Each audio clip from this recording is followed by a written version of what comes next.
All right, we're going to go ahead and get started. First, we're just going to start off with a big thank you to all of you. The service that you've done already and the call that you've answered, your guys' commitment and your heart has just been really impactful and been really useful for God's kingdom. So I want to thank you guys for that. And when I first got here, with the Children's Discipleship team, we started to ask questions about who are we, why do we do what we do, and how are we going to do that. And so we've gone through about an 8-month process of trying to figure out what's our mission, what are our values, and how are we going to execute those. And so this is kind of the culmination of a lot of prayer and a lot of hard work from that Children's Discipleship team. So you have a folder, hopefully, and it'll have in there our mission, our values, and then a section on why orange. I'm just going to talk a little bit about that this morning, and then we'll get into some other things that you guys need to know. So for mission, this is our mission statement, and the projector kind of cuts some of it off, but that'll be all right. So our mission is meeting families where they're at. And for us, that was one of a very important phrase for us because we realize we live in a 21st century where the nuclear family is not really a reality for a lot of people. There's a lot of divorced parents, split families, there's a lot of single parents, some foster families, there's grandma and grandpa taking care of kids. And so we really felt like families was our target, and we didn't want to just put parents in there and exclude some other situations that our kids are involved in. And meeting them where they're at was really huge for us as well, because not every family, not every kid that we're going to be ministering to are going to be Bible scholars. Not all of them are going to be just awesome with their Bible. Not all of them are going to know Christ at all. We're going to get some kids, and if we're doing our job right, hopefully we'll get some kids in our ministries that have parents, have families that don't even know the gospel. And so we want to meet families where they're at to help them disciple their kids. And we want to meet them where they're at to grow the next generation. That is our call as people that are no longer the next generation. We are to help the next generation become part of the church and to continue the church. Because without the next generation growing up and becoming part of the church dies. They are the mission field, and they are the missionaries that we're training. And we want to do that through grace-filled, Christ-centered ministry. We don't want this to be a place where kids come and have their spirits crushed. If I'm here and Colson's doing something and I just come down on him like a ton of bricks, this is not going to be a place that he wants to be.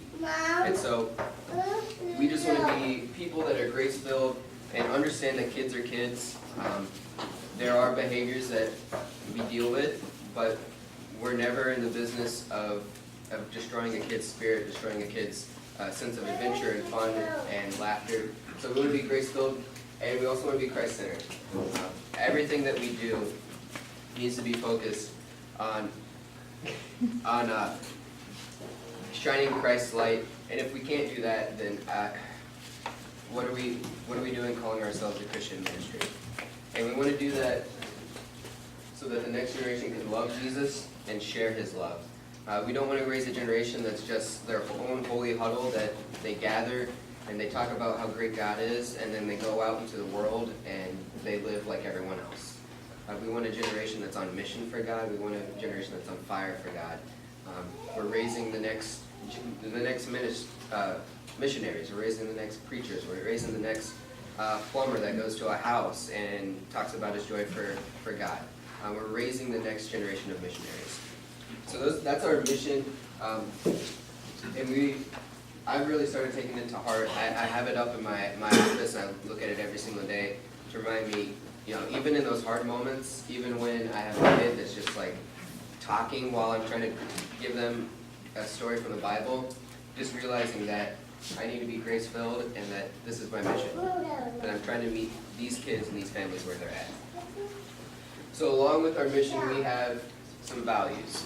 And values are these phrases, these are these words that drive us into ministry. And And the first one that we had is pretty obvious, Bible-based. If we're not going to be a Bible-based ministry, I'm not sure if that's really a ministry at all. And so we live in a world that's becoming increasingly illiterate when it comes to the Bible. People don't know how to open a Bible. They don't know what a chapter or verse is. They don't understand that the Bible is made up of 66 books, separated into 2 parts. They don't understand a lot of that. And so we want to raise children and youth that understand what the Bible is and that can see the Bible and know how to get to passages that they need to get to. And excellence is another value of ours. This is a church value. This is a big, broad church value, and we said, if it's good for the church, it's good for us as well. We want to be a ministry that's not content. We don't want to get to a spot and go, you know what, we've got this curriculum down, we've got the schedule down, we're just, look at us, we're pretty cool. We always want to be self-evaluating. We always want to be looking and saying, all right, how can I handle that situation better? How can I better present the gospel? And that's striving towards excellence, and that's something that going through this process with the Children's Discipleship team, that's not something that I just shine outward to you guys, like, you guys need to get it together. This is something that I put on myself and say, all right, you've been doing some things that need to be better, that need to help your volunteers better, to get them more equipped and make them feel more comfortable, and that's what part of this is all about. Another one of our values is eye level. This is meeting families where they're at. We want to meet kids at their level, and we talked about respect down here today, and we said, we want to treat everyone with the same amount of love and the same respect, but that doesn't mean that we're going to treat a 70-year-old woman the same way we're going to treat our baby brother. You're not going to pick up the 70-year-old woman and rock her to sleep, okay? Everyone has different needs at different ages, and so we want to meet them where they're at.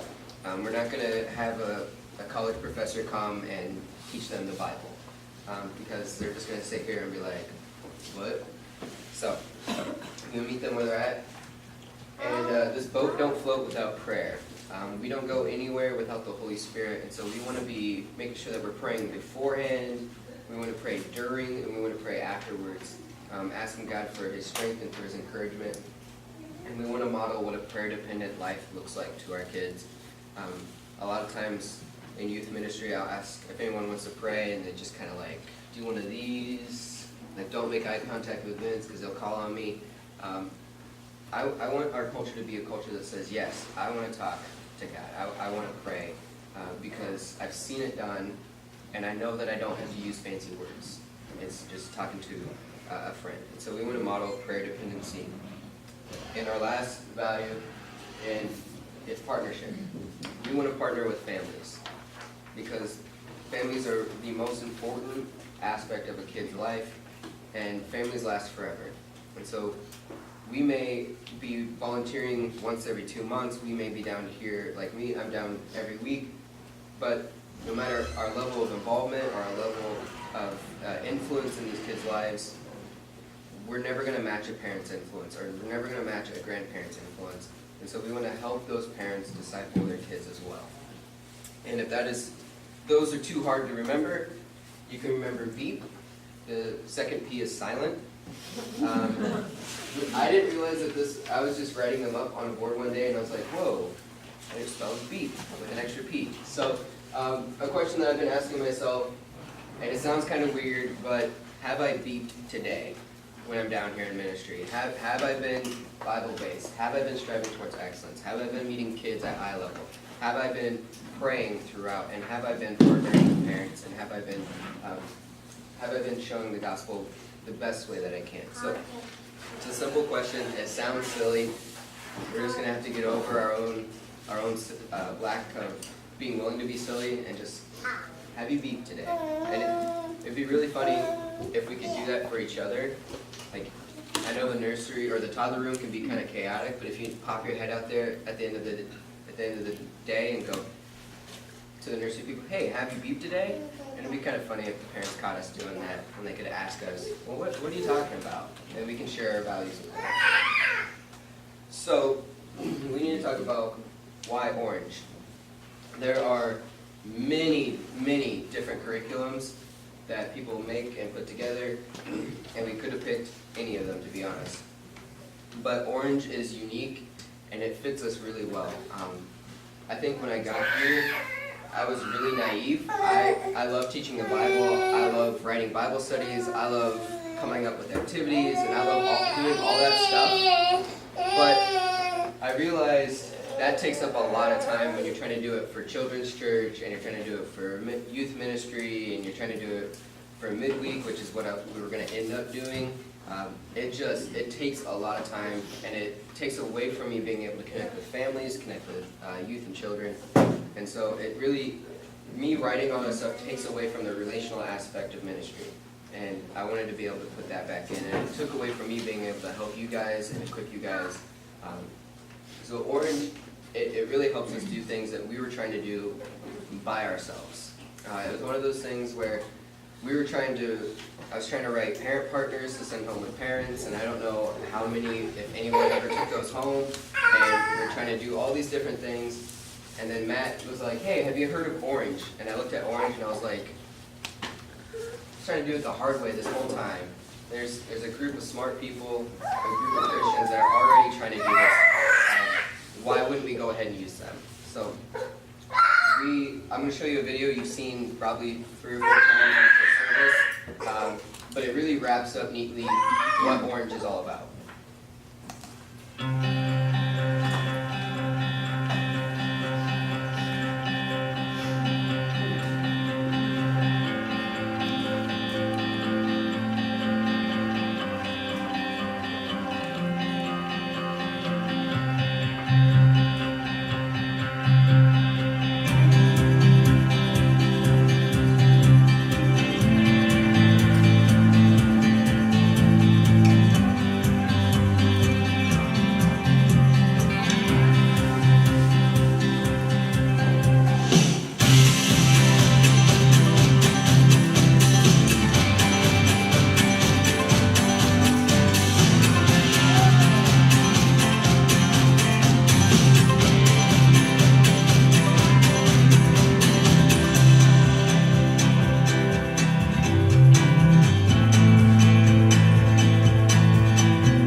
One of the reasons why I love Orange is that it helps us know that our kids and youth are getting everything that they can get. There's like 3 conversations that as parents we don't necessarily like having with our kids, and that's religion, politics, and sex. Those are awkward conversations for us all to have with our children, and I think we tend to say, oh, somebody else will take care of that at the school. Somebody else will cover that at the church. And we have a generation of kids that grew up in the church but had parents that said, the church will teach them that. I don't need to teach them that. They'll get that at youth group. And meanwhile, the church is saying, well, that's really something for the parents to teach them. They'll get that at home. We don't need to cover that. And in the midst of that, things were missed, and then you have a whole generation going to college without a foundation in some of these very key areas, and all of a sudden they get challenged by a professor, they get challenged by a student, and they're no longer Christians. They walk away from the faith. And so Orange really helps us to say, we're going to work together as a team, the church and the family, and we're going to make sure that we're raising students, we're raising young people that have a firm foundation of faith. And Orange fits us. As I said, we were trying to do this, and we were like striving to do partnership with parents. We were striving to do a lot of the things that Orange does already. And when we found Orange, we're like, this makes life so much easier, and we're not going to lose anything. In fact, it's going to help us do ministry more effectively. So we're going to talk about check-in and rules, some of our favorite things to talk about. So with rules, I want to talk about rules real quick. I tell the kids in Children's Church every week, we want to go over rules with kids every single week. Because if kids are anything like me, I forget things a lot. And so they forget from week to week, and we'll have new kids, and we'll have kids that are just naturally rowdy and just need to be reminded that, hey, these are our rules and these are our consequences. So every room is going to have a poster similar to this in there. And our one rule, it's kind of a trick. We say we have one rule, but it's really like 5 or 6. But our one rule is respect. And so I just go over it with the kids, and I say, hey, we can show respect by listening to all people. So when I'm talking, you're not talking. When I call on somebody and it's not you, you're also not talking. Because something important's happening, we need to transition to an activity. I'm teaching them about the Bible, and it's really, really important. Another way to show respect is to participate in activities. And I tell the kids, hey, you may not like to dance or sing when we do worship, but I want you to be standing, I want you to be thinking about the words, I want you to be participating in some manner or some way. And then, this is one of my favorite ones, helping others. We're not all awesome at everything. If you see someone struggling, just help them out. We're in this together. And then, one thing I like to tell them is we are not your parents. And also when you go home, don't make your parents clean up after you. Show them respect by cleaning up after yourself. And then we want to represent Jesus in all we do. It's really simple. Those are our rules. So every room will have a poster like this, so you won't have to be like, oh, what did Vince say back on August 13th about rules? I can't remember. Starting in September, we will have those in all our rooms. And then we'll have a consequences poster, which sounds like really scary, but it's not that bad. We really only have about 2 or 3 different consequences. If a kid can't behave, you separate them from the kids that they're with, because sometimes it's just that you get certain combinations and they're off the rails. They try to show off to each other, try to be cool. If that doesn't work, they're next to you. You put them up, glue them to your hip, have them sit next to you, and if they're still having problems with them, then we just call the parents down and have them take them upstairs. And yes, listening to Matt is a punishment for the kids. So, or if you think, I don't really want to call the parent down yet, I want to call Vince down and see if an outside person can help. My number in the paging system is going to be 0. So if I'm upstairs and I see 0, I'll come downstairs and I'll check which room I need to be in and see if I can have a conversation with that kid, or maybe I just need to take the kid up with me. And so we can figure that out. Those are not preferred. We do not want to do that because as parents, I don't imagine that would be a fun thing to do, is to go down and all of a sudden come back up with a kid because they're misbehaving. And so those are our rules, and we'll have a rule poster and a consequence poster in every room. Another thing is attention getters. Not all of us are teachers, and so sometimes it's like you're just yelling over 20 toddlers. We need to switch activities, we need to do this, and like no one's listening. So we're gonna have a poster that has attention getters, like the teacher says, holy moly, and all the kids are supposed to say guacamole, and then they're all focused. Real simple one is clap if you can hear me, and then everyone claps, clap twice if you can hear me, and eventually everyone's focused, everyone's ready to go. We'll have a list of those really easy attention getters in the room for you guys, so that it's not like, again, it's not like, what did Vince say on August 13th about holy moly? I can't remember. So we really want to make it easy for you guys to control the classroom. And then if there's any behavioral issues with kids, I don't want you guys to have to be the bad guys for parents. That is not why I have you down here. That is not why I asked you to be involved in children's ministry.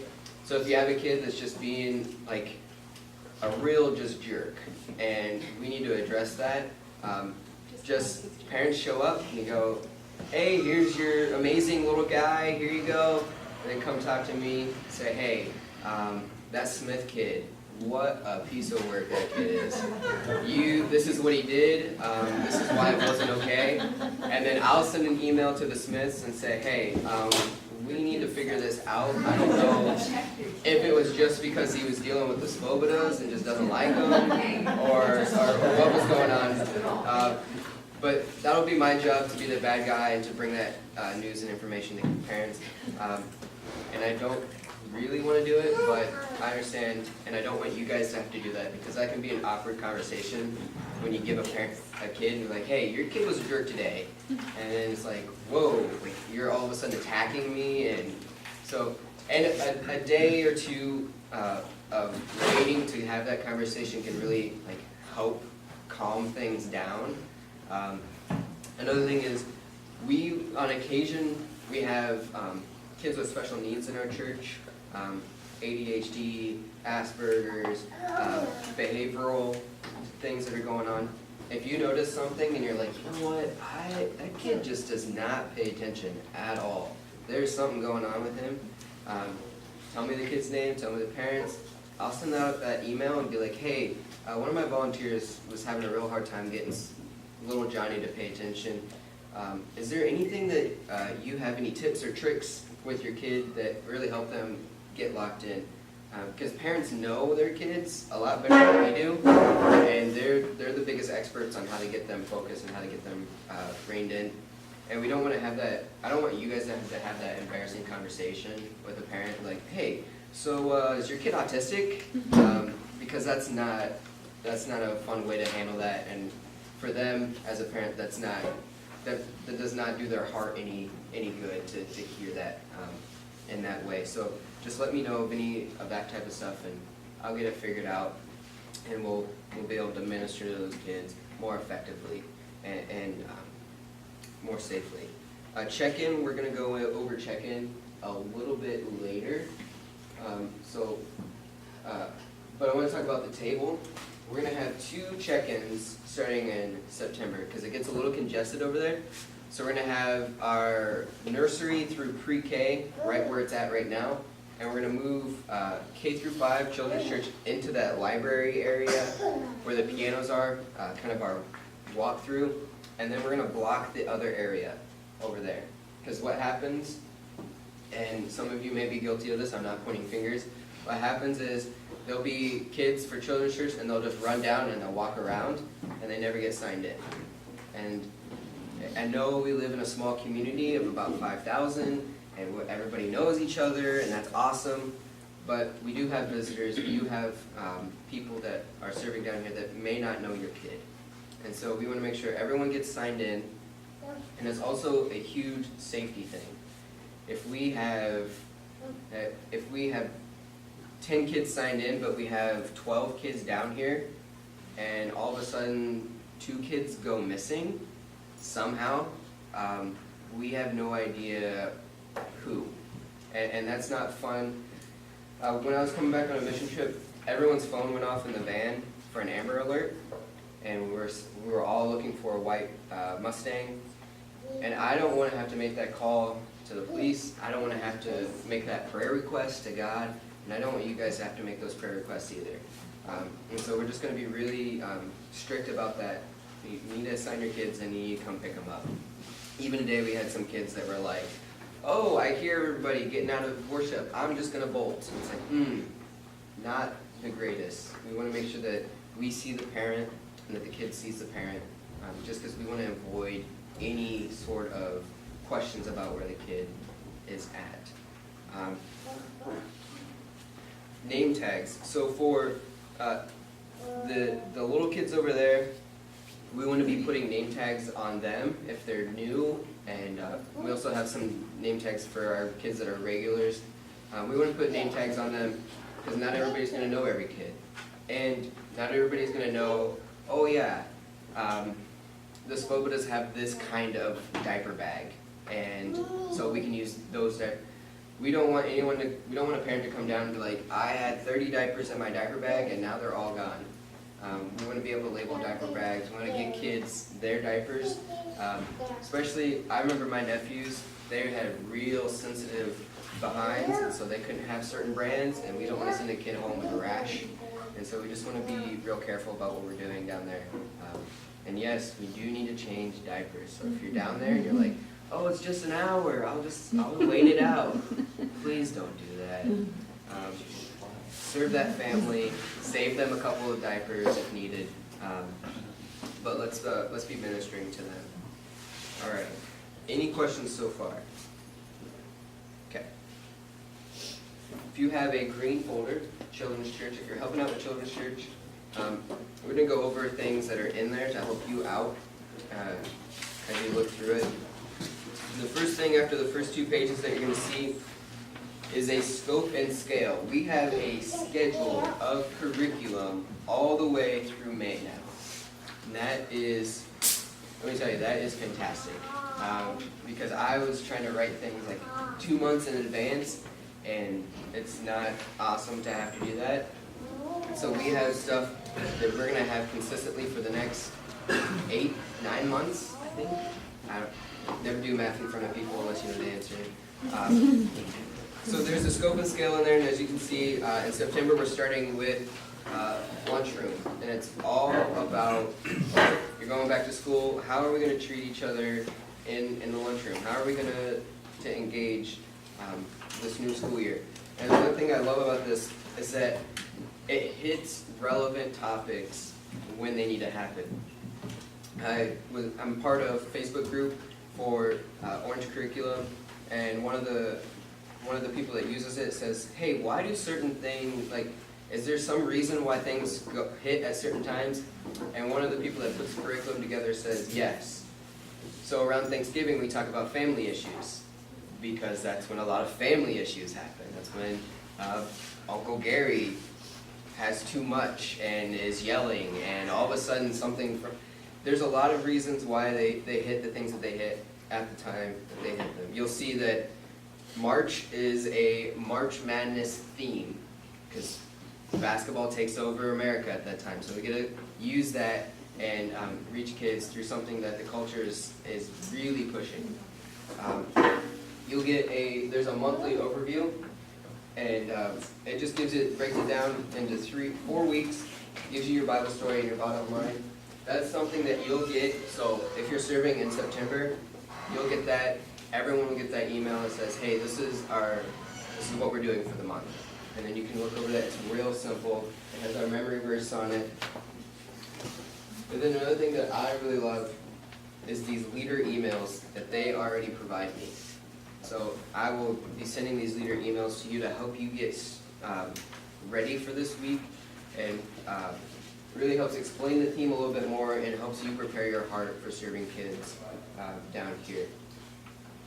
And then you'll see a schedule. It's broken down a little bit more than what we will use down here, but it's very similar to what we do. One of the great things about Orange Curriculum is we will no longer be playing tag before Children's Church, and we will no longer be playing Snake in the Grass in Children's Church. We will no longer be playing Simon Says before Children's Church. We have activities that are tied to the curriculum, to the lesson that they will be doing. We had a free month sample of Orange, and we did it about a month ago. And usually I'm like running back and forth between areas. I gave the teachers everything that they needed, all the supplies they needed. And I was working the desk, and I came over and I was like, it is unusually quiet over here. Like, what is going on? And I'm not kidding you, all the kids sat at the table quietly working on something. So no more chaos. That's something that for parents that are new to our church, that it's a huge deal. You don't want to drop off a kid and be like, oh, this is a wild place, there's no control, I'm taking you back upstairs, Susie. We want it to be an environment where parents come down and they say, they know what they're doing. And so they give us activities every week to do before the lesson. And then you'll notice that is the social activity guide, that is before the lesson. So if you're in Children's Church, it gives you about 2 different activities that you can do before the lesson, and that's just as they arrive. So if they finish it, awesome. If they don't finish it, it's going to be just fine. They're not really gigantic things. They're not huge undertakings. Sometimes they're as simple as we're going to break you up into 3 or 4 groups, and we're gonna write a list of people that we should respect. And so then we get to talk about that later on. We're gonna break out into K through 2 and 3 through 5 groups. We're gonna put 3 through 5 in the purple room, and we really wanna be mindful of keeping those split and keeping that firm. I know in the past there's been like, oh well, we'll just put everyone together. That's okay, but that's a huge age range for activities, and the older kids have different activities than the younger kids. Orange really is about meeting kids where they're at their level, and so the K through 2 activities are worlds different than the 3 through 5. So we want to make sure that we're getting them where they're at. And that all may seem really overwhelming, but I promise you, it's worlds better than what we've been doing. And we're not going to run out of activities like we have in the past. With me searching Pinterest, yes, I have Pinterest. We're not going to run out of activities or crafts because they have more than we could ever use. And from the people that have used the Orange already, they've told me that the kids weren't asking, when's mom and dad coming down? When am I going to get to leave? They were like, oh, we're done. Okay. So the time is filled, and it's filled with better stuff. So, any questions about children's church things? Okay. We'll talk about the media cart. This is the media cart. So, if you're in children's church, and you've probably been down here in the past when we didn't have really awesome activities, you're like, oh, what am I supposed to do now? I don't know what to do. And some of you have kind of fiddled around and figured out how to play music, how to play worship music and stuff. I just want to go over that with you real quick, and so that everyone knows what's going on. And there'll be an instruction list, laminated instruction list on the card. But hopefully, we have remembered to turn off the media cart from Wednesday. So it will be off. So first step is you need to come over and hit the power button on the power strip. That's your first step. Second, the projector will turn on, but it won't be on, if that makes sense. The light will come on, but you need to hit the power button, and that'll get the projector to start firing up. And it really does fire up. It's quite warm.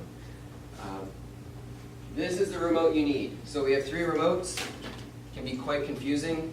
This one, the Samsung, this remote is the one that you need for the DVD player. The rest of these, don't even fiddle with them, because you'll mess something up, and then you'll be like, Vince, I need you, and that's just 5 minutes of headache I don't want. So, Samsung remote, that one. Then the button you need to push is the D button, the blue D. That will pop up this screen, and you'll have DVD or Cruise Glide, the USB. You're going to click on the USB, click on videos, and then you have all of our worship music. So if you're down here and you're like, Vince gets sick, like deathly sick, like can't even move without throwing up, and you have to be down here by yourself, this is how you operate that. Another thing is, I was asked on Wednesday at our teacher training, I've turned this thing on before and I've just gotten a black screen. Nothing's come through. That's probably because it was muted. So, you see this little tab right here? It's on this side, it'll project. If it's on the other side, it won't project. So, it's just like putting your hand in front of the screen basically. So, if you turn it on, you're like, it's not working. Before you freak out, make sure that that's slid open to open, all right? Any questions about the media card? And there will be instructions here, so if you ever forget, you can just pull that out and I'll be right there for you. So we need to talk about check-in a little bit more. If you're operating the table, it's real simple. If a parent comes and like, all right, how do I do this?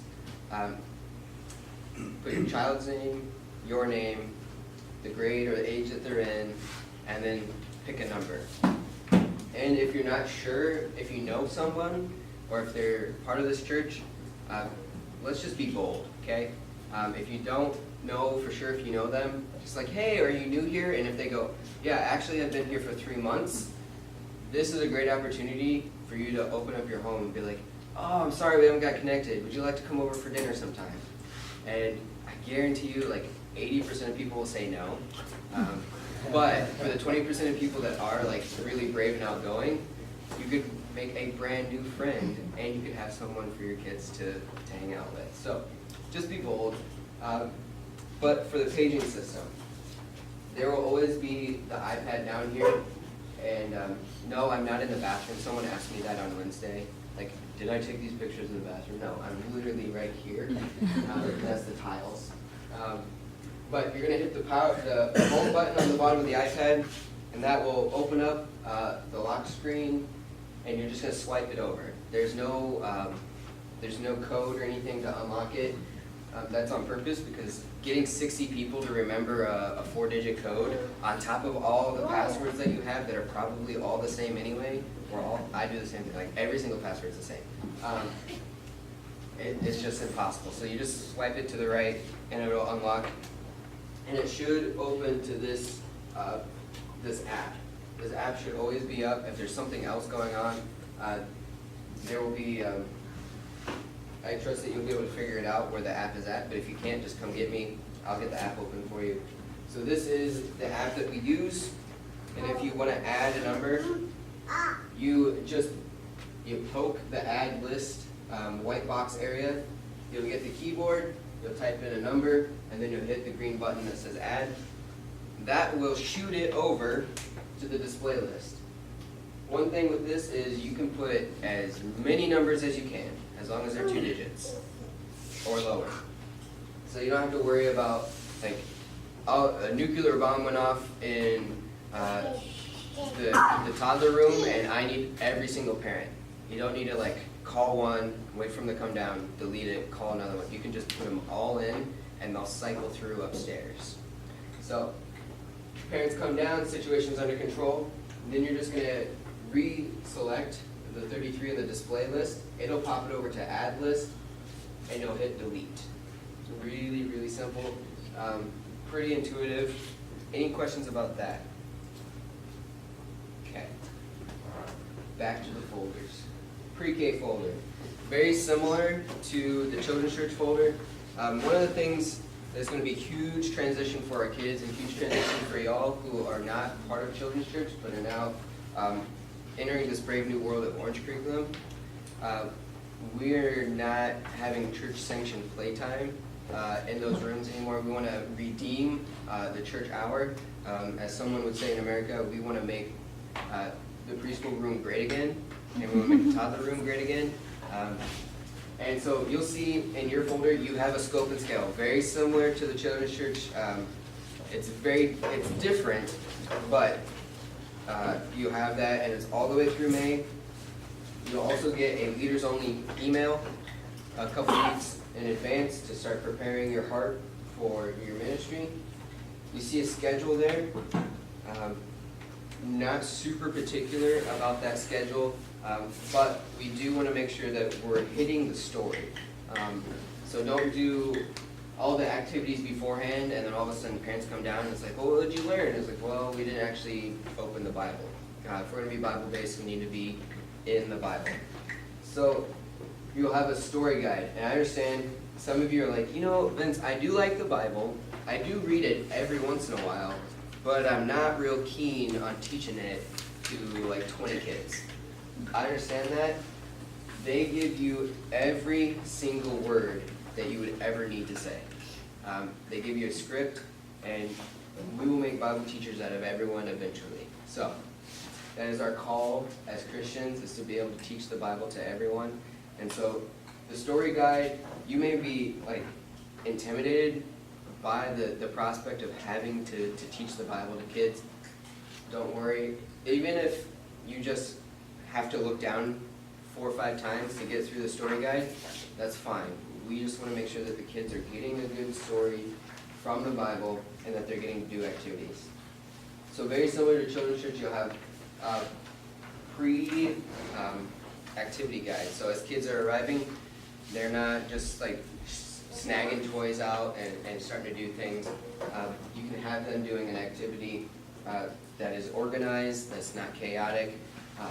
Might be a little hard with some of these younger kids because getting left by a parent can be a little traumatic for some of them. So you have to navigate that a little bit. But social activity guide is before you get started, and then you have group activities, and they give you like an obscene amount of activities.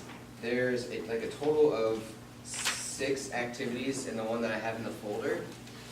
You are not beholden to get through all of them. That is a ton of activities. But the idea is they give you a ton of activities that are not very long. So because kids have really short attention spans, so we want to keep them moving, keep them interested, keep them engaged. And if you notice, you're doing an activity and all of a sudden it's like, I've lost the room. Switch activities. Don't think, well, Vince is going to be really upset with me if I don't do activity 4.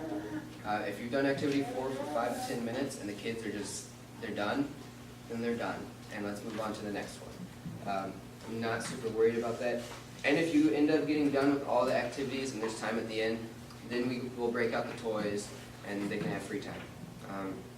So any questions with pre-K? Are you going to provide all the materials? Yeah, you will have everything that you need in that room. So there will be a tote that says Sunday supplies, and then it'll be right there for you. All you need to do is be able to know what activities you need, what supplies you need for what activity. And that'll take a little bit of reading beforehand on your part.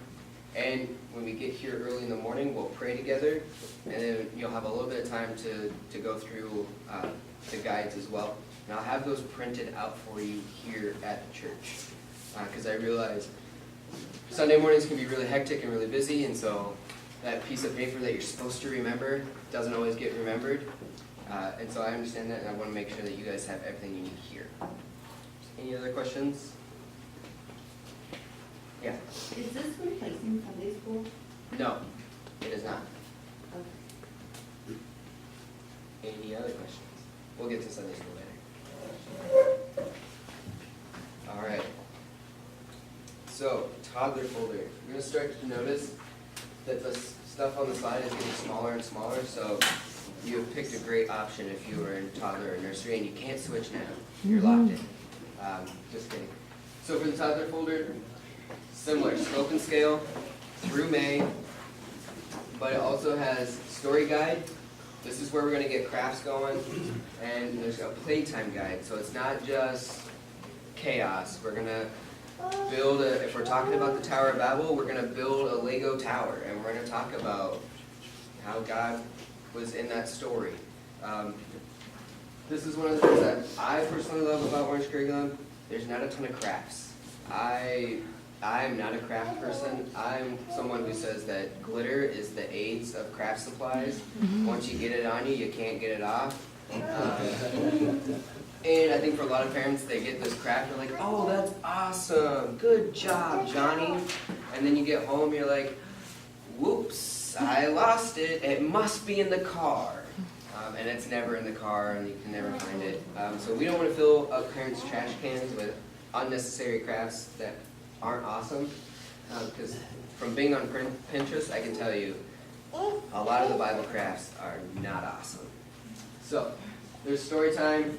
They give you everything that you need to say for story time. You're not giving a mapped 40-minute lecture sermon. It's going to be 10 to 15 minutes. Story, craft guide, playtime guide. Pretty simple. Any questions? Yeah. Table. Table. There's 3 chairs in the toddler. Yeah, we're working on getting a bigger table with more chairs in there for those activities. For crafts, you'll have all your craft supplies in there. Yep, we're working on that. A bigger room. Bigger room. Yeah, so If there's 12 kids, it's kind Yeah. of hard to do anything. So we realize that space is an issue, and so we're going to be getting some wire shelving in there, and we're going to get all the toys, all of that stuff off the floor. And that may not seem like a ton of extra space, but it's gonna help out quite a bit. Everything's gonna be off the floor other than the TV cart and the tables. And so there's gonna be a little bit more space in every single room. I went and bought bookshelves this last weekend, so there's gonna be nice, organized bookshelves in those rooms, because it looks like duty in there on those bookshelves. They're not awesome and they're super unorganized, which doesn't bother me because I'm not a super organized person, but as a volunteer coming into that, I can imagine it's like, well, like what am I even supposed to do? So, yeah, great question. Any other questions with toddler? Okay. How many people are gonna be in the toddler room with adults? It's gonna be 2 adults in every room. But there's a lot of toddlers. Yeah, and I would say too, when we do our parent info at the end of the month, we're gonna have people register their kids for children's church and Sunday school, so we have an idea of like, okay, we have 20 toddlers, so maybe we need to change the age groups of the rooms a little bit to kind of go off of what what our needs are. Even like Yeah. 3 toddlers. Yeah, so there might be a little bit of adjusting with age groups, depending on what we have, so. Definitely, definitely. So we want to put you guys in the best situation to succeed. We also want to put kids in the best situation to succeed. So, Are there any requirements as far as ratios for churches? I mean, I guess I've never heard of that. I know at Yeah. preschool, at like the Nook, at the daycare, they need 1 to 4. yeah, Okay. I'm not sure of anything for churches, to be honest. So, it's a great question though. Don't point at me. You're the one that remembers things. Okay, okay. So for the nursery folder, the baby folder, there's not a lot in this one, but this is going to require a lot of getting outside your bubble, I will say, because it's 1 sheet of paper per month, real simple. But we're going to post it up in there, so if you have any questions about it, it's always going to be in there. But it comes with a song that you can sing over babies, and it comes with some words that I'm calling words of life that we can say over our babies as we're holding them, as we're interacting with them. So it's something as simple as you're going to sing a rhyme to the tune of If You're Happy and You Know It. So the first line of it for September is, God is always with you, yes He is. Yeah, that feels really weird, doesn't it? It was weird just listening to you. Yeah, I know, but I was bold and did it. And then there's words for the baby. So like, God is always with you. He's always with you when you wake up. He's always with you when you go to sleep. This may seem really strange for little babies that just like aren't ever going to remember this. The nursery room is not a room where heroes are going to be remembered.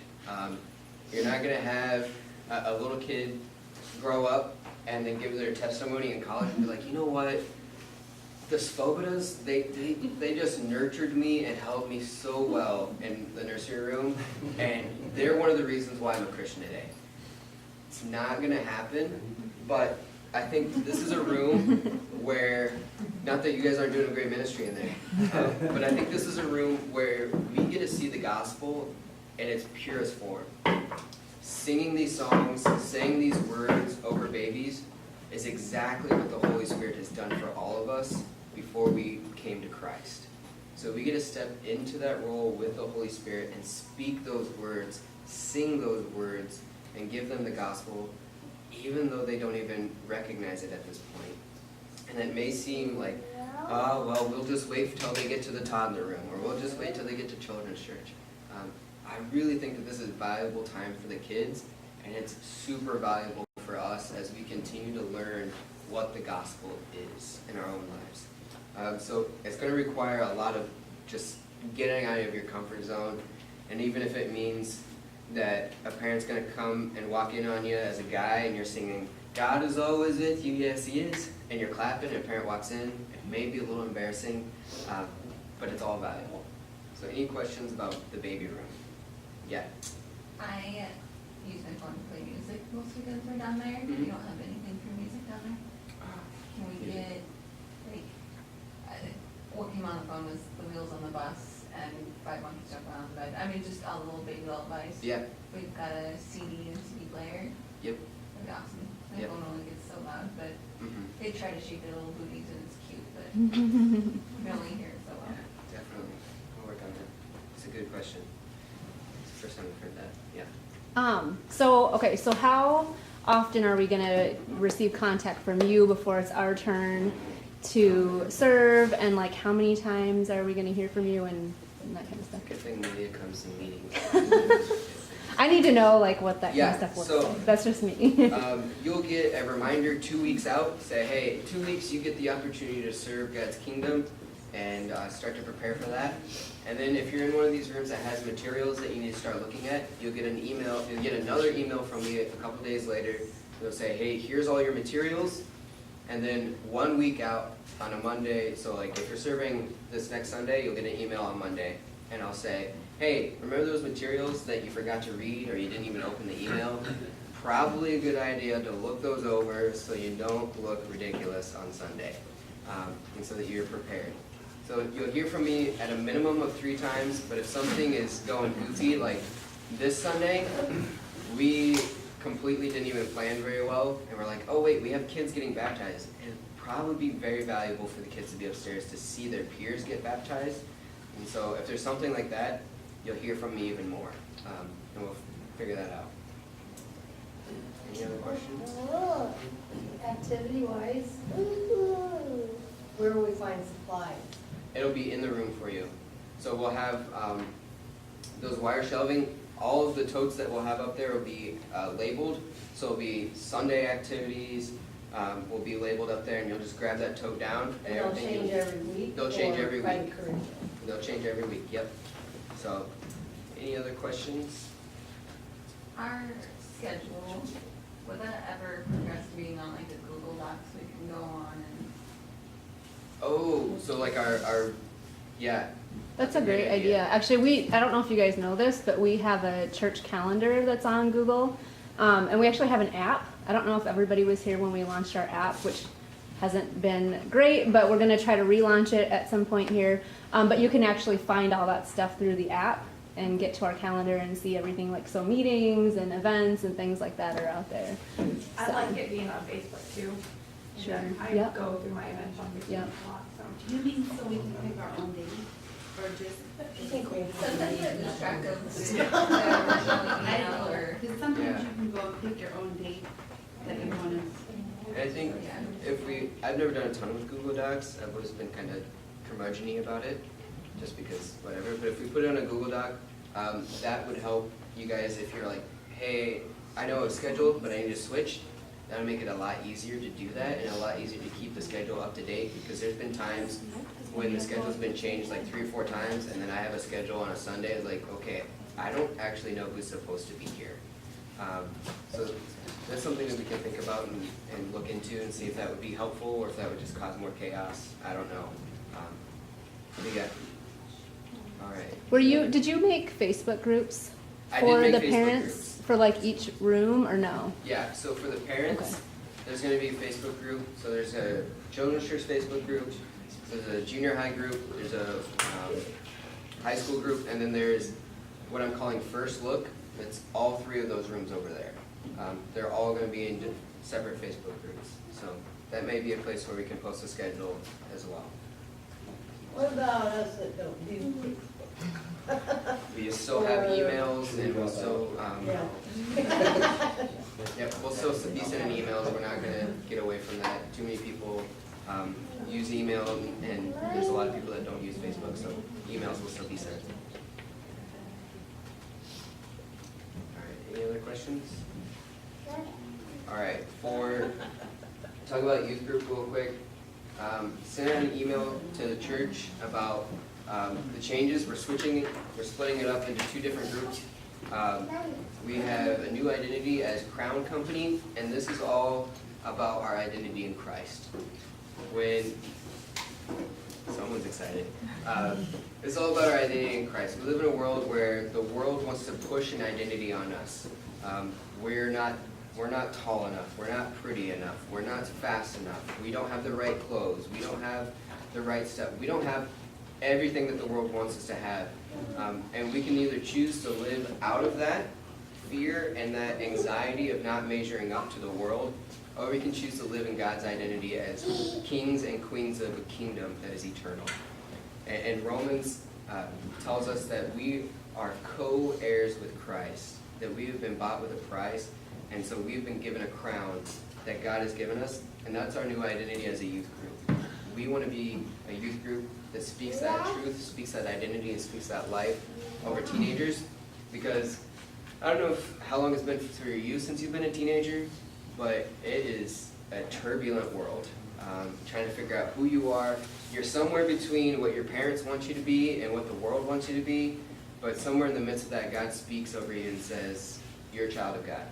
You are beautiful just the way you are, and you have a crown of glory that I've given you. So that's a little bit on youth group.